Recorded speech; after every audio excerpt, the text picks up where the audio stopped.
Add a new dimension to the world around you. Listen, learn, and find out why. We love Hakka. 多学一种语言，多开一扇视野。现在就让我们一起加入客家风情，大家来讲客家吧。Hey everyone, it is time for another Hakka lesson right here on ICRT. Hello， 你好，大家好，我是 Alice Tom。Hey Josephine and Alice， 我今天一定要问你一个事情了，因为这个好像是客家的一个习俗我蛮确定的啦，是因为有些客家朋友跟我讲，所以你要来跟我们解释一下哈。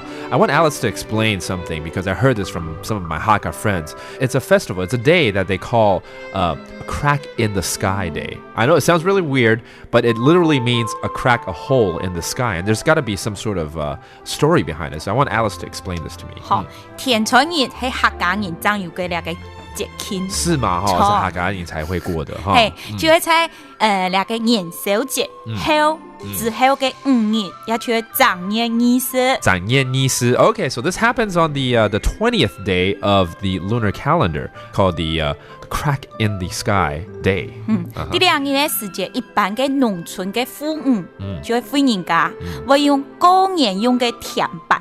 甜板是什麼？就係一種嘅叫做年糕啊。甜板是不是？嘿，甜板。哦 ，OK， 他們要煮這個東西就對了，要準備。佢會用兩個東西，去用油來煎熟。要給它煎熟。OK。好，啲當杯咧插兩個針線。on 做布田船。Oh, wow, this is very interesting. Okay, so the Hakka woman, they would actually take this sweet pancake for this festival. They actually have to sew the sweet pancake, and it kind of signifies mending the hole， 就是等於是要把那個破洞給補起來，是不是？哦，那為什麼天會破掉呢？因為你係頭擺一個古老嘅傳說，咁嘛，那個田船日係5黃羊。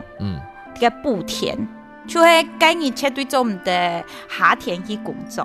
OK， 如果那天夏天去锄田的話，那田就會破洞啊，就好像天破洞一樣啊。Okay, so that day you're not supposed to do any farming because if you do so, they think that you make a hole in the sky and that's not good and you're going to anger all the gods up there. So, anyways, this is a festival that goes on for the Hakka culture. Again, it happens on the 20th day of the first month of the lunar calendar, and again, it's called 天穿日. 天穿日. There you go, and that's a very specific activity to the Hakka culture, and it's called 天穿日. There you have it. That's today's Hakka lesson of the day. 什麼泰嘎？俺子 say 張來了。客家風情由行政院客家委員會獨家贊助。We Love Hakka has been brought to you by the Executive Yuan's Council for Hakka Affairs.